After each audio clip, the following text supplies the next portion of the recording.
Welcome to Boomcast, the official podcast from boombox.io. I'm Music by Lucas. And I'm Noise London. Today we're going to be talking about, is this right now the death of EDM, and is techno taking over? But before we crack on, we want to say thank you to boombox.io for being the sponsors of this podcast and all the amazing content that we're putting out on this YouTube channel. Also, before we start the podcast today, we want to thank boombox.io, which is sponsoring the Amplified event series that we are hosting. Me, Fabio, Noise London, as well as Sabrina Sides are going to be teaching you guys in a series of 17 online events for free about how to create a track, all the way to how to mix and master a track, all the way to how to release and market a track. So we will leave the link in the description to sign up for the free Amplified event series below. So definitely go check it out. I'm also offering free mixing and mastering with Boombox every single month. So we've got other competitions as well. If you can't make it to the live event, which you absolutely should. But if you can't, there are lots of ongoing competitions. We want you to feel included. We are trying to build such a special community here, and we want to give you all the opportunity to shine, and you'll also get your music promoted, promoted via our channels. It's very exciting. There are 17 events divided between myself, Lucas, Sabrina, and of course our head of community, Jess. We can't wait to see you there. And comment below, since our topic today is on EDM and is it dying or is techno taking over? Comment below, what was your first experience with EDM? Like, who was the first artist that, caught your attention or inspired you? For me, I think it was Calvin Harris, deadmau5. I mean, that was kind of the original, but what's funny is I don't know if you would call those EDM specifically, but like electronic music wise, that was it for me. What about you, Fabio? That's a really good question. First EDM show that I went to was actually probably was deadmau5 too. I went to see deadmau5 at Victoria Park in London. I remember it being like this revolution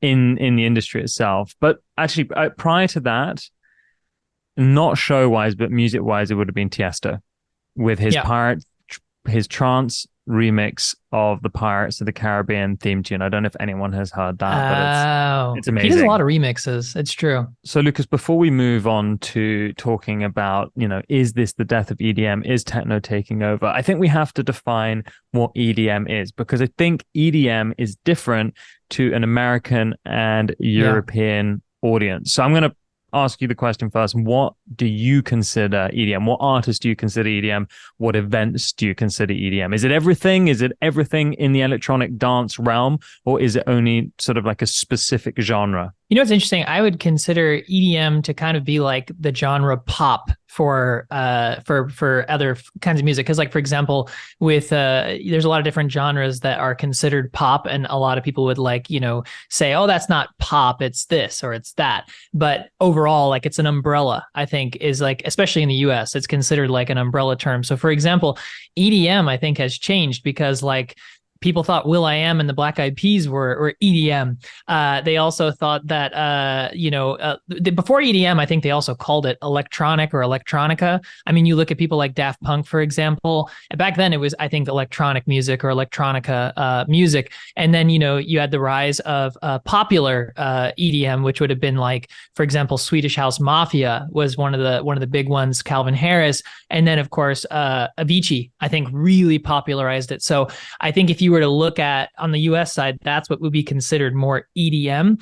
But what's really funny too is if you ask older people what EDM is, like if you tell them you make EDM music, they really think that it's just like techno music. So that's kind of funny with the topic that we have, because to older people, when they think EDM, they think boom, boom, boom, boom, like really intense, hardcore music. And it's like, I don't know about that. But what do you think? What's been your experience over there in UK, Europe? I think for a while, EDM was the term used by Americans to describe all electronic dance music. And I think it's because a lot of electronic dance music actually hadn't transferred over there, right? It hadn't got to the States yet.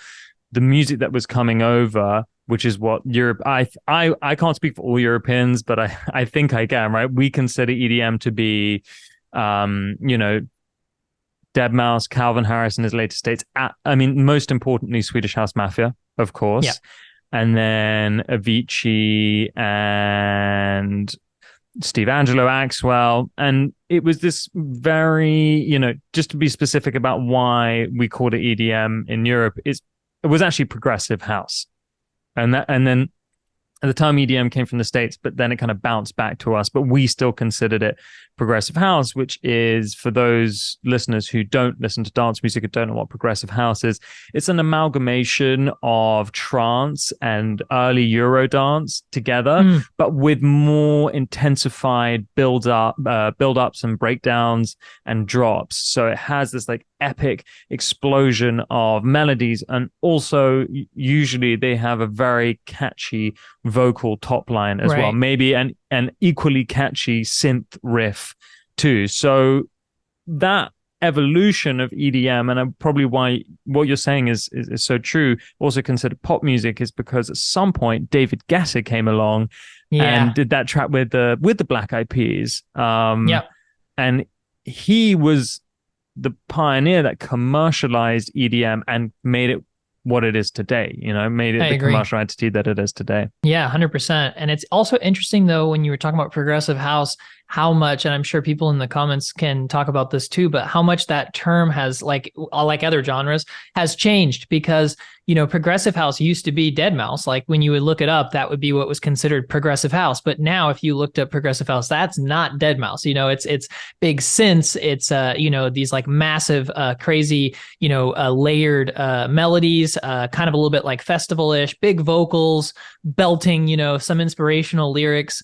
And it's just totally different how things have changed over the years. So yeah, I think genres are a little bit fluid like that. And even when we're talking about techno, I mean, just like the difference between, the different types of techno, and like you were talking about like subgenres and like, the directions things are going, it's very fluid. Absolutely. And then there's also all the subgenres: progressive house, big room house, deep house. And again, deep house to people in the UK is different to what it is to people in the States. And then it also, again, it bounced back and it had its own evolution and was really just commercial house. There's always so many arguments that goes on around genres and subgenres, and there's a lot of elitism, especially from the community. The community that I speak of are the people who are, audiophiles and are really chasing that underground scene. But one thing to remember about underground music is what's underground to one person isn't necessarily underground to the other. There are layers to underground, and you can go deeper and deeper and as deep as you like until you end up listening to like ambient music made from industrial machines.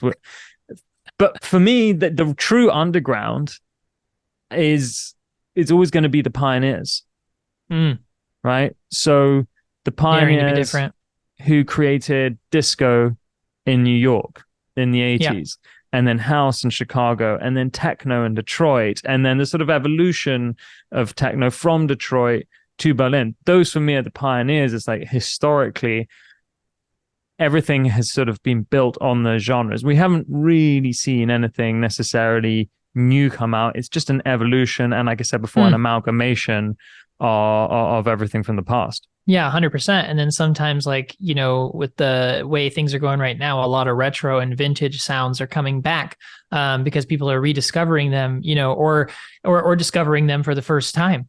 And I think there's a lot more freedom of expression in a way to be able to try new things, which has been really exciting. But then at the same token, you're seeing a lot of nostalgia happening too, where you're hearing the same vocals being used over and over again, or remixes of really old songs over and over again. And there is a little bit of fatigue in that area because it can feel like the movies do right now, where it's like the third remake of, Willy Wonka's coming out. And it's like, at what point do we promote new movies or new music? And luckily, I think there is a good group of people that are really pushing for newer music, especially on social media. You're starting to see a lot of producers and stuff like pushing, but it's tough to be able to, I think, know what to do, if you should just remix old music or if you should, but Yeah, it's a tough topic to really talk about, and I'd be curious to know people's thoughts in the comments if they want more new music or if they're just suckers for nostalgic sounds, or if what do you think, Fabio? Where do you lean? I like a blend of both. I don't think you have to reinvent the wheel when you're making music. I think you just got to make it sound good. I think the you know the technicalities in music production has increased so much now. So you need to be like technically very good at what you're doing, and that's because so many Right, people now have access to the software to be able right, to do it. Like back in the 80s and early 90s, it was just like some drum machines and some synths and the even the recording software, recording to tape. It was limited, and therefore the sound was limited. But now you have sort of endless modulations yeah, and endless emulations of synthesizers within one computer. So I think that's where it's right, become more competitive, is trying to be smarter with sound design. And obviously you could also spend way too long on the sound design and never make a great song. So where's the balance between the two? Where does it become too complicated?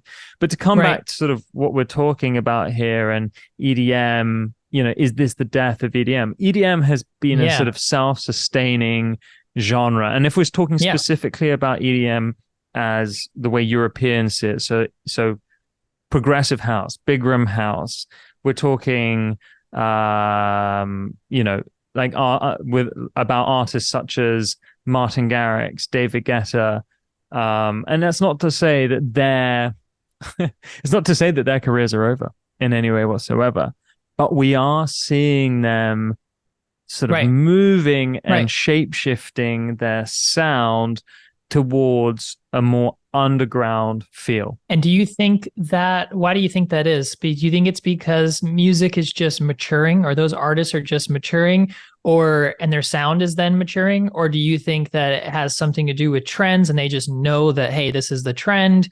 Like, why do you think that's happening? I think it's kind of quite clearly been a trend that's been taking over. I think for a few reasons. I think the EDM crowd ultimately it's kind of like your first introduction to electronic music, and eventually people want to educate themselves more and they want to learn more about the music Mm. scene, and they want to go to cooler shows and be around cooler people and have cooler experiences. And what techno has done in the past, not even that long, in the past 3 years, has started to take what EDM has done, which is Yeah, the production, the production of the show itself and the stage itself, and made its own version by applying some yeah, incredible visuals, by creating these incredibly cool grassroots names coming out of Europe that that it right. ultimately like it is just cooler, right? Who and now who's to say what's cool and what isn't? Um, let's be honest here, but it is. It's a Sure. cooler sound. It's it's more interesting. I think that it's something new, but it's not too far from EDM. So progressive house. So what's happening with techno is, although the sound is trying to be very underground, it's doing a great job at becoming commercial. And as a result, we're seeing EDM artists Right. copy. We're seeing like David Guetta, let's say not say copy is harsh, right? Be Correct. influenced by. David Guetta is doing the future rave thing with Morton, which is amazing. And Sure. that is opening people's minds to a new set of sonics, which is really cool. And I watched David Guetta and Morton set at Yeah. Brooklyn Mirage in New York City, and that was a techno set. Call it future rave, call it what you want, but those were yeah. Hmm. Call it Future Rave. Right. Yeah. Some of it's trance inspired, some of it's progressive inspired, melodic house. I mean, a lot of people argue that future rave has been here forever and now it's just being rebranded, and they get kind of like upset by the fact that people just all of a sudden think this is the new thing, and they're like, dude, this isn't new, this has been around forever. But at the same time, it is a blend in a way of different things, and you can rebirth different things. But my question that I have is like, is now, if you think of EDM as just like a over umbrella of just popular, as like a term for just like popular electronic music. Does techno now become EDM? Is it now the new, like when people think EDM, do they think techno because of the fact? So is it not dead? It's just rebirthed? Or do you think it's still so separate that it's its own new commercial thing? I'm gonna get so much hate for saying this, and I'm prepared to say it. Like, if you want to start an argument in the comment section, go for it. But yeah, techno is now EDM. It is. It is. It's got the same. It costs the same amount to go to the show, right? It's got the same visuals. In fact, the techno visuals are better. The tech Yeah. house visuals are better. The events are just as big. I think sometimes we forget how big techno actually is and how big it's always been, and that's because our eyes are directed towards other shows which feel more EDM dominated, but actually the number of people going to those shows is much lower. So, for example, I made a little list here, but Ultra Music Right. Conference in Miami, Ultra Music Miami, it's only 170,000 people, right? Yeah. It's a lot, but it's not that much. Love Parade in Berlin, which is it's not a festival, it's a street festival, it's a street parade, gets almost 1.4 million people. Just to put it into perspective. And if we look at something that's sort of down the middle, right? 600,000 people go to Tomorrowland. Who's headlining at Tomorrowland these days? It's Charlotte DeVitta, it's Emily Lenz, it's Tale of Us. I think the promoters are starting to understand that this is the sound that people want to hear. It's also their job to start putting new and exciting music in front of it's like people who didn't get to experience it before and now they're experiencing it. Maturing audiences is the word I'm looking for. Sorry, yeah. So promoters now have a job of putting new music in front of maturing audiences, because you can't just keep bringing the same person to the same show time over time, especially when you're an event like Ultra Music Miami or Tomorrowland. You also have to innovate very gradually and very slowly. But we're seeing a much younger audience who, whether when we were getting into EDM, we were their age. They're now getting into techno. They're getting to a much faster paced music. And they're always going to be the audience that latch on to something cooler. Yeah.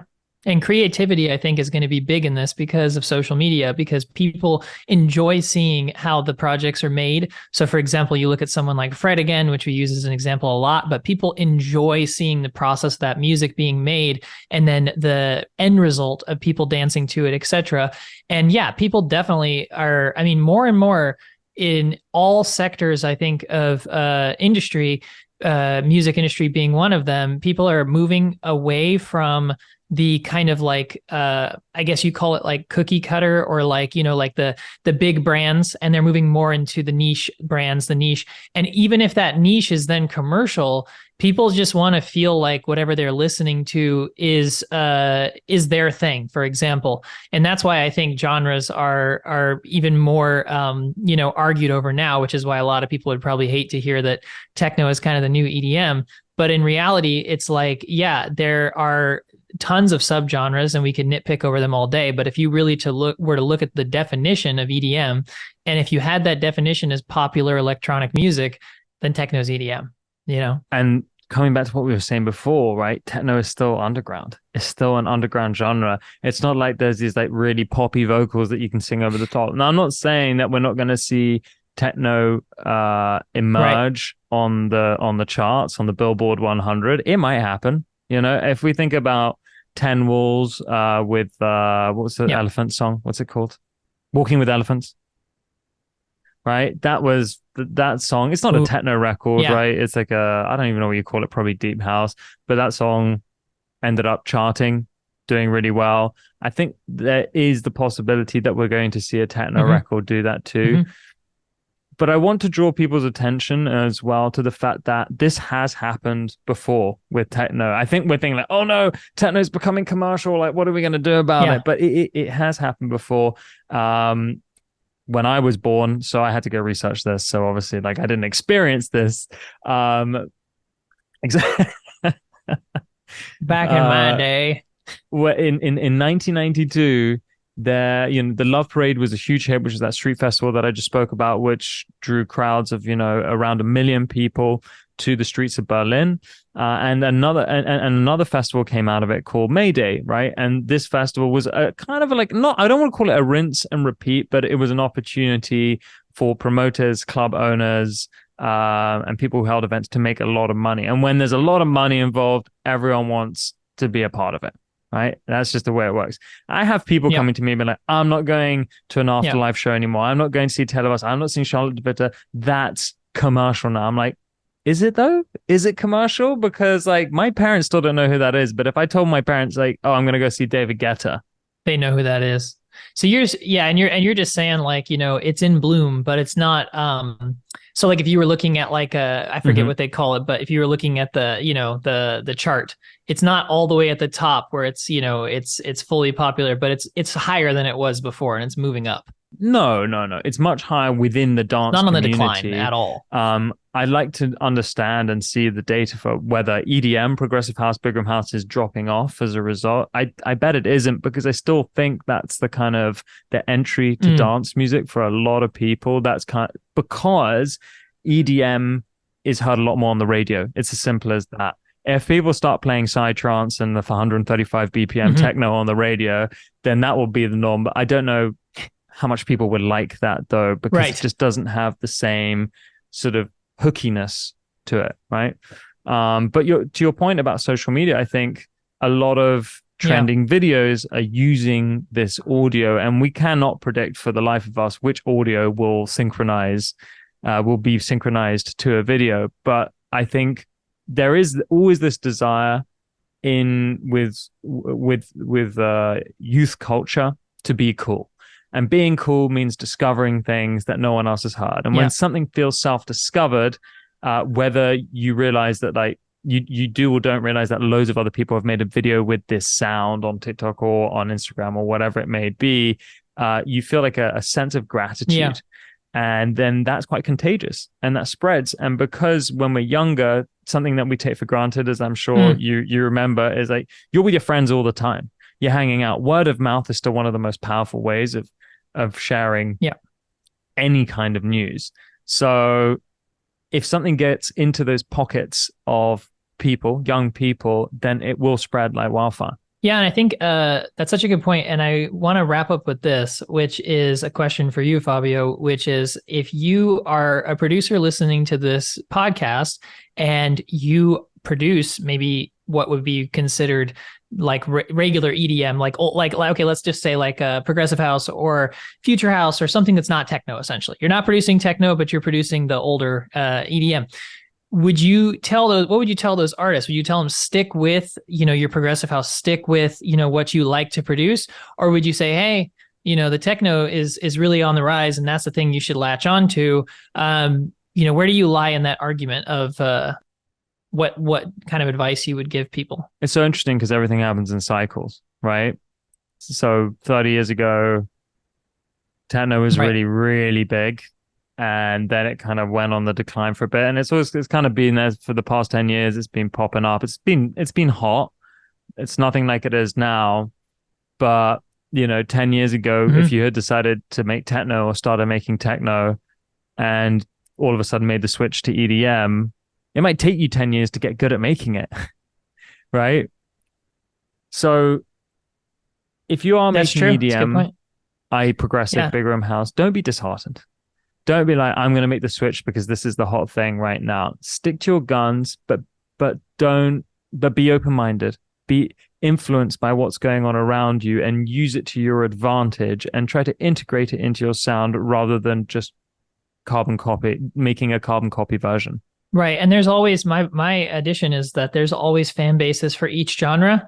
So for example, Armin van Buuren didn't just stop producing trance or stop, a state of trance, his whole project, because there's always going to be those fans. It's kind of like, how there's Star Wars fans and there's Star Trek fans and there's, fans of other sci-fi shows. And there's still fans of, TV shows that have been long canceled, like Lost or Walking Dead or whatever. And so it's if you have a passion passion for something specific and you're really good at it, you should continue to do it, and you can thrive in those niche communities, because they do exist. The world's a pretty big place, as small as it is, and there's room, I think, for people to do what they love and to find success at it. Although I did see a video of Armin van Buuren playing techno the other day. Yeah, it went viral because everyone was no, but you have a great point. I think it's the truth.